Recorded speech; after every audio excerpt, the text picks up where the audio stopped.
Hey, hello, and thanks for checking out this video. My name is Dave, and I'm from Hot Shot Marketing, and that's my YouTube channel. And I'm doing a bit of review of a product called Leadprimo. Well, actually not. It's called Mailprimo. Leadprimo is the new one that was just released. And so in this video, what I'm doing is I'm reviewing the one that was released by the same company about 3 months prior to this, I believe, and it's called Mailprimo. So basically this is a video showing my problems I had with Mailprimo and still have. And I'm just cautioning you to check out a few features in Leadprimo if you bought it before, I think you have a month to cancel. And just to make sure everything's working, because I haven't checked out, I'm not going to go buy another product, Leadprimo, and check it out, but I have a huge amount of problems with Mailprimo, and they're almost the same. There's only a few differences they put in. I think Leadprimo has integration with Facebook, and I think that's the main difference I see, but there might be one or two small differences, but 90% of the stuff is the same, and even the template looks very same. Okay, so let's so you can check out Leadprimo, and again, if you do buy it, make sure to check it out thoroughly, because I don't trust it myself, so I probably won't be buying that one, but I like the concept. So here's my Mailprimo login. I'm going to log in here just to show you the problems I have. Okay, so here we go. Now, I've already set up my SMTP sending account, okay, but I'm going to warn you, and if you bought the Leadprimo, I want you to check this out. When you go to settings here and in sending server, okay, you can set up, you can add a server. Okay, so let's say if you clicked on here, add a server. I've already added a bunch in here, but okay, I'll just go to one that I've added. I was going to use Amazon SES as a SMTP server because it has very good inbox delivery rate. So let's just look at the editing here on that. Okay, so here's the thing. Take a look at my screen, and you're going to see how to enter the data. This was very hard, okay, to know what to do, because, wow, why is that? It's because the documentation was, well, second to none horrible. It was horrible. It is a PDF that, so you have to enter, this can be anything, this name here, which I didn't tell you, so I thought that's critical. This is not critical. This is critical, the secret key. This is your sending email, and you'll have to have that set up in Amazon as well. So that's a totally, that was never really outlined how to do that, by the way. So if you want something really complicated, and if you're not an email expert, this will be a battle for you. And so you get these two keys, okay, you enter them in, and this would be your sending email, of course, that you're going to set up with Amazon. And this part here, this is also, you get this from Amazon, but it's not in this format. And this is what they don't tell you. I mean, it's like if you don't dot every I and cross every T, it won't work in here. It won't work. Now, I was able to get this to work to send out a test email with Amazon after going through support, and then finally he sent me some JPEGs of how I got to set this up, and even then it wasn't so direct. I had to kind of guess, and I was actually surprised when it worked, so I was just blown away. Okay, it worked. I thought, oh great, it's just, but why wasn't that documented? The only document you have is in the, I think it's in here. Let's check over here. Yes, PDF. This is how you set up the, and some of this may pertain to people that bought Mailprimo. I wouldn't doubt they're using the same, all the same training and everything. It's just that they've upgraded a few things, but I wouldn't doubt that the training's inaccurate too. Like it's horrible. Okay, so SMTP settings. Click here. Okay, so there we go. Okay, so we got our PDF. Now I'm going down here to anything that pertains to Amazon, basically. Here. Okay, so if you have an account like SMT providers like Elastic Mail, Mailgun, Spark Post, Amazon, okay, that's what I have. Just click on the name and enter API key, and there you're done. Well, if you go back and see this, okay, where was I here now? Just click on the name and, you know, API key and you're done. So here we go here. Back to Amazon. Okay. Where is the API key? I don't see it. It's a secret key and a secret password. He said just type in the name and the API key and you're done. Doesn't say this, you don't have to do anything. So that's totally wrong. I mean, their interface doesn't even match the PDF. Okay, so now let's go to the next huge problem, because I got it working after, you know, hours and hours contacting support and a little bit of luck. I think a lot of luck. Okay, here is, let's make a newsletter. Okay, so let's say I want to send a email out to my list. Okay, now it did work somewhat 3 months ago, but it never worked with Amazon. It worked with my Bluehost because I did some configuration in Bluehost as well, and those ones work. And I got Gmail to work. Well, Gmail, you know, it's probably not what you want to use. You probably want to use something more like Bluehost or you know, SendGrid or something more of a you know, really professional outbound server to serve your mail. Okay, I'm not an expert with that, but I've heard Gmail accounts aren't something you really want to use for doing bulk mail. So anyway, let's say we want to make a newsletter. Let's create a newsletter here. This is where the huge problem is. It's a joke because it used to work. Okay, inline editor. Click. Okay, let's give this a name. Test message 1. Okay. Subject. Test message 1. Okay. From. And I'll have to enter any name. I'll just call myself Mr. Tester. Okay. And I've already got email preloaded there. You can. This is the drop-down box. You can select which email you want to use. And then you've got your default SMTP server that you're going to connect to use your email. So these are my Amazon ones. I know the Bluehost one works, so I'm going to use that one. Okay. So here we go. Let's do something here. Let's go to the next screen. Okay. So now I have to pick a template. Okay. Now, so far so good. Everything looks like it's working, right? Okay. And, well, let's just take this template. And you notice there's no blank templates here, which is really surprising me. I just wanted to have a blank one. I think you'd have to use that other option on the previous screen there. But, okay, let's go here. Let's take this one. Select the template. Okay. Okay, so I'll just call this, just change one word on here, tester. That's all. Okay, that's the template. One thing about this that I really hate is you can't delete this whole thing. You just can't have you can't delete everything. You're left with some boxes and some stuff you can't get rid of totally. So it hasn't got a good delete feature. Like, you can only turn everything off. I'll just show you. It's kind of strange that you just can't delete the whole thing and just have a blank. So you still got this green piece you can't get rid of, right? There's no delete, right? So, you know, let's say, you know, you want to delete this gray box. Well, you really can't. There's no delete. There's no way to delete it, you see. Okay, so let's just put them all back on. So basically I haven't changed much, right? And, okay, the only thing I've changed is that word, okay? You can send out a test message if you want. That never worked for me. But let's go to the next. Okay, so we're all happy. Let's go to the next one. Watch what happens. See, just keeps going back. It went back to the default one. It lost my other one. So let's try this again. Tester. Let's see if I save it. What happens? Type your template name. Okay. Saved template. Okay. Save it. Template saved successfully. Okay. Okay. Now it's disappeared. Where is it?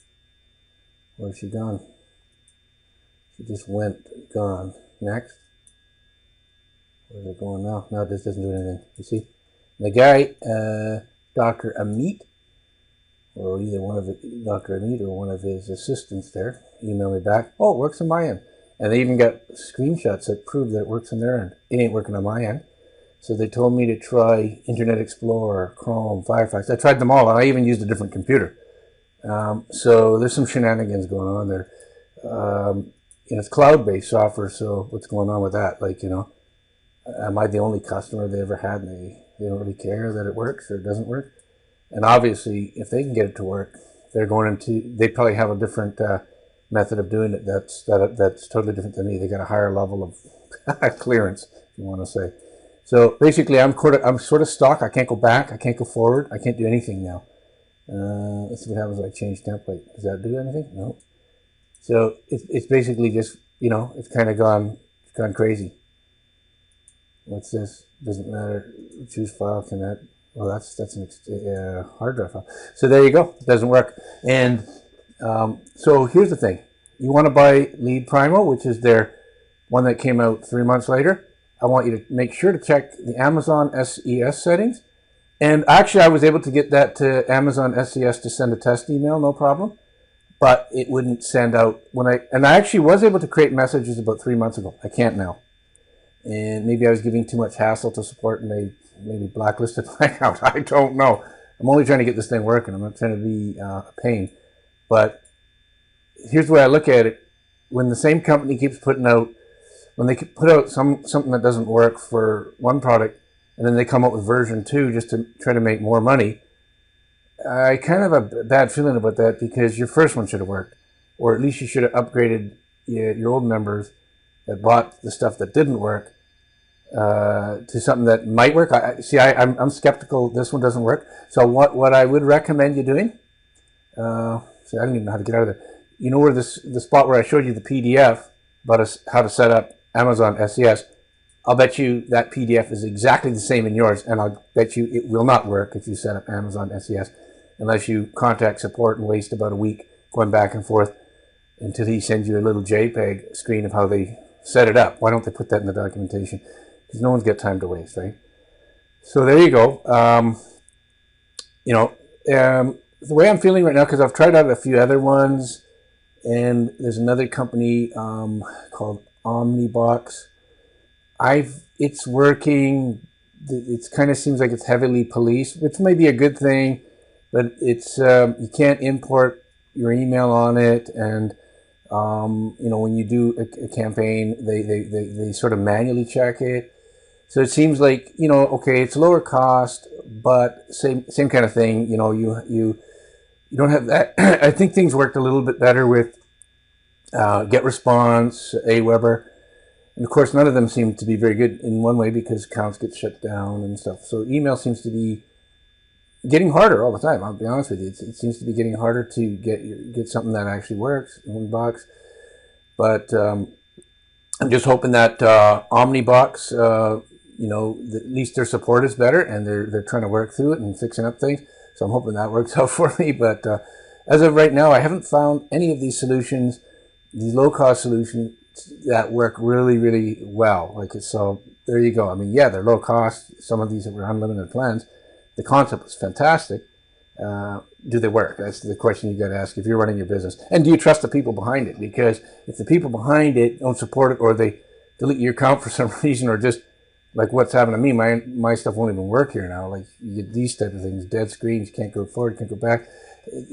They'll tell you it works on their end, but on your end, it's useless. So, guys, share the word with anyone. And if you did buy this newer version, make sure you check it out, because you still have time to refund it. If, don't get stuck with it. This product, I think, came out by Dr. Amit Pareet. And this is the other guy, this other guy, and Ben Murray recently made VidFX Curator. I guess this guy was one of the guys, developers, I think. And Ben Murray, this guy's is Abby, I'm not going to pronounce his last name, you can see it here on the screen.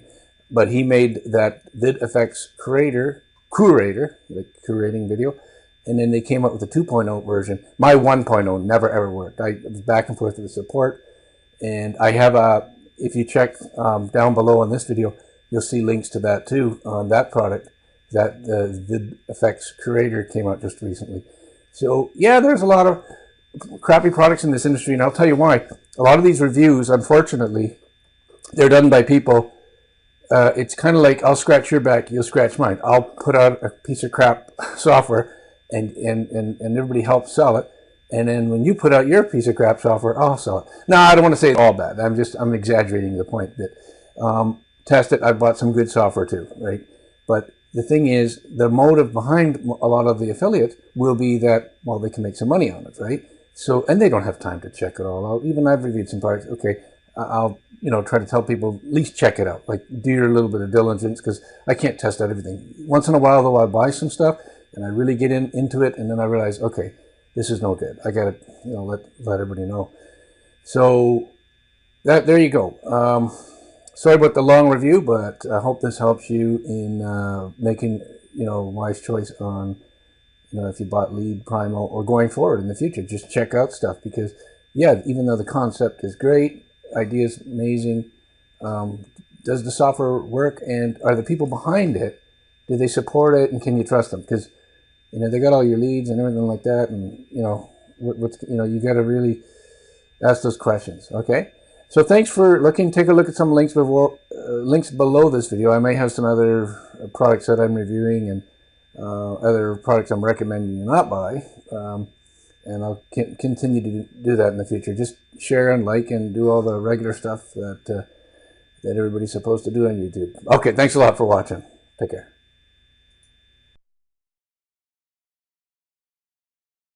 We have all heard it. That guy's a snake oil salesman, a shyster, a con.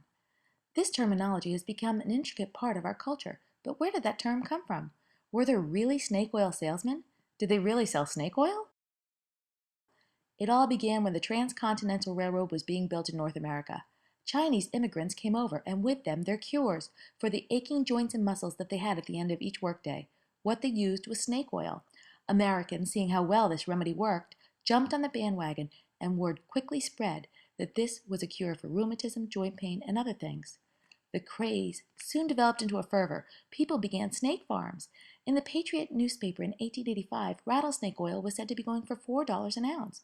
By 1891, the Wheeling Register claimed rattlesnakes were going for $25 to $50 each if they were 4 feet or longer. Soon, snake oil salesmen were everywhere, touting the wondrous claims of this cure.